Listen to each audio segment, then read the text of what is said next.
when you think about how wealth has transferred over, generations. And then the question becomes, how are we going to actually solve the most burning problems on Earth? So that's kind of like a question I'd like us to drill in a little bit on. Yes. And so, like, from my point of view, if you're a scientist, you got to have the highest ethics, right? Because you can't be a scientist, like, fudging numbers, telling them truths. How does the science community like, kind of like police themselves, make sure like is there like some kind of national scientific ethics board that, oversees everyone? Like, how does that work? There is a lot, actually, a lot of processes that are in place. I would say the most important one is the intrinsic motivation for a scientist to do good work, because everybody has the potential to cheat. Everybody has the potential to do what's right. And if you're very clever, then you can fudge numbers and basically go under the radar, even though there's a lot of standards and checks and balances. So I would say this is the responsibility of the society as a whole to raise human beings who want to do the right thing. The professors, the teachers who are like leading by example, really. I would say this is the most critical piece in terms of like what checks and balances actually exist, because like you said, there's always going to be some bad apples. We have a number of them. Peer reviews is a significant part of it, because uh, historically, when you publish a new finding, in order to get it kind of like to give it the credibility, you want to publish it in a reputable journal or conference, and those have peer reviewing requirements. So basically, the draft that describes the contribution that you're making in science goes to other people who know a lot about this field. They may not be the world expert in this specific problem, but they are able to judge the degree to which this is original, this is feasible, this is actually valid, reproducible. And that's, it's a judgment call. So not all the reviewers will say the same things, but by complementing, by putting these ideas together and these reviews together, you can actually come up with a pretty good understanding of to what degree this contribution is meaningful or is valid, it can be reproduced. There's a number of other checks and balances. This one in particular, the peer reviews, is losing its value because increasingly people are impatient to publish the results. Right? Part of it is flag planting. So flag planting is this idea that, oh, I came here first, right? I want to demonstrate to the world that I have invented this first, which is, given the incentive structure of in science, that is important.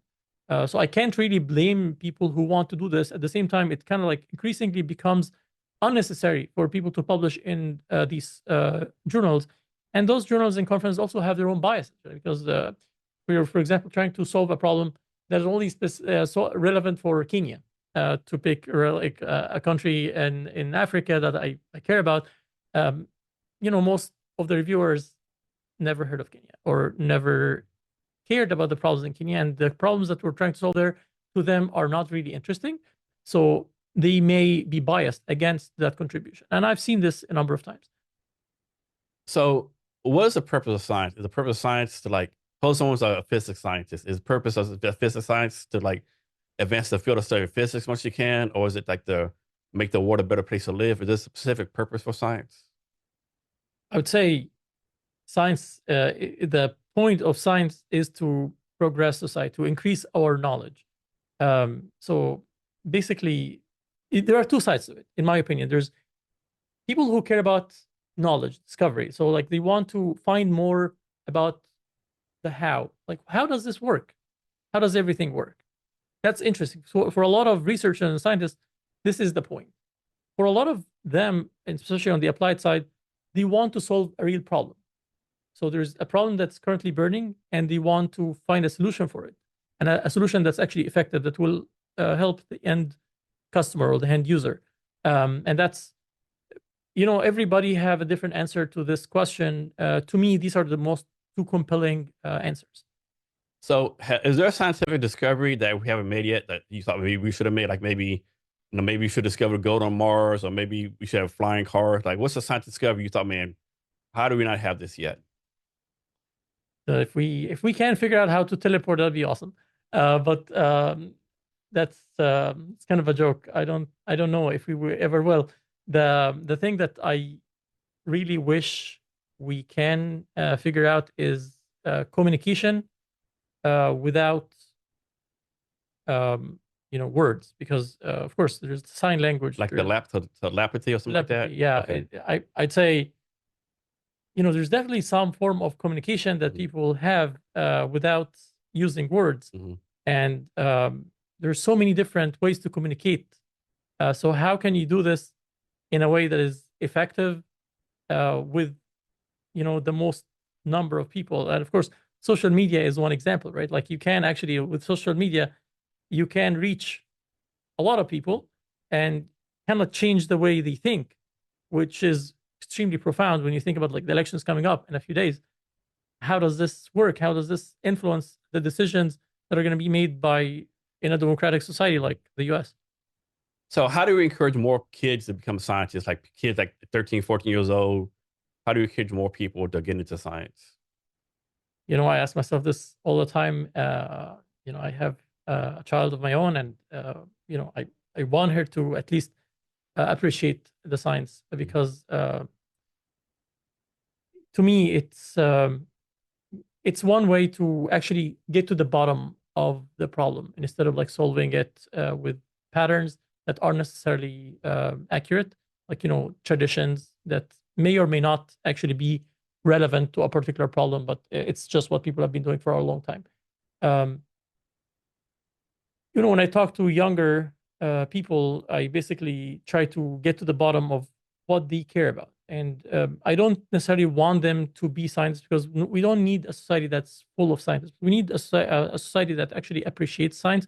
So, as an artist, as an engineer, as a baker, you want to basically make decisions that are going to help you. They're going to help the society around you. And often, if you're relying on credible information that is backed by data, that is backed by science, you tend to make better decisions. So from your point of view, what makes someone a good scientist or even a great scientist?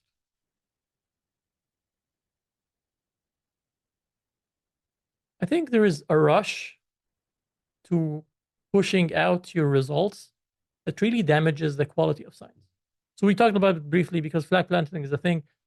And in my experience, the best scientists I've worked with are the ones who tend to take their time understanding the problem, understanding the actual problem, instead of just trying to find a solution that's going to get them published.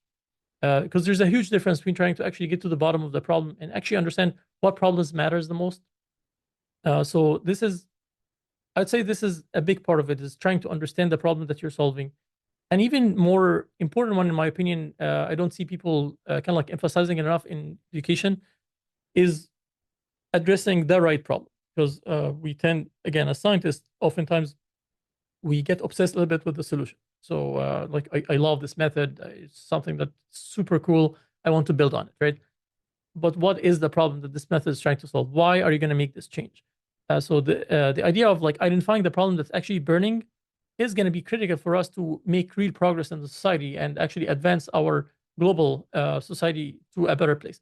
As long as we're kind of like holding on to the first problem that encounters us and intrigues us, it's hard for us to kind of like get the bad ideas, the bad, the obvious but not necessarily important problems out of the way, in order to get to the most critical ones that actually need to be addressed. So you're saying, and I agree with you, it's more important to spend more time finding the right problem to answer versus spending time on the answer for the wrong problem. Absolutely. Okay. A lot of people get that wrong, unfortunately. Yeah. And it really hurts. Like when you think about it, so many people I've seen so many people work for like a year or two on a problem, and like years later they recognize, why did we actually do this? Like did even then it if we thought about the importance of this problem, we wouldn't have done it. And it's, again, part of it is the ecosystem around us, like, is kind of like pushing us to do certain things or to rush certain outcomes, whatever you're working on.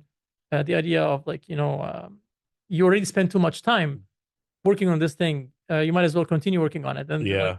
1 month leads to another, and 1 year leads to another. And you waste so much time, like you can't go back because then you, in your mind, you think I've wasted a year on this problem. Like I have to keep solving it. And yes, and in science, you have specialties, right? Like, so people develop this like deep expertise in a topic, and it becomes very scary for them to leave that scientific field or sub field, And it's one of the issues I grappled with a lot, because throughout my career, I was very intentional about like solving the most impactful problem I could solve in this time, given the circumstance, right? Like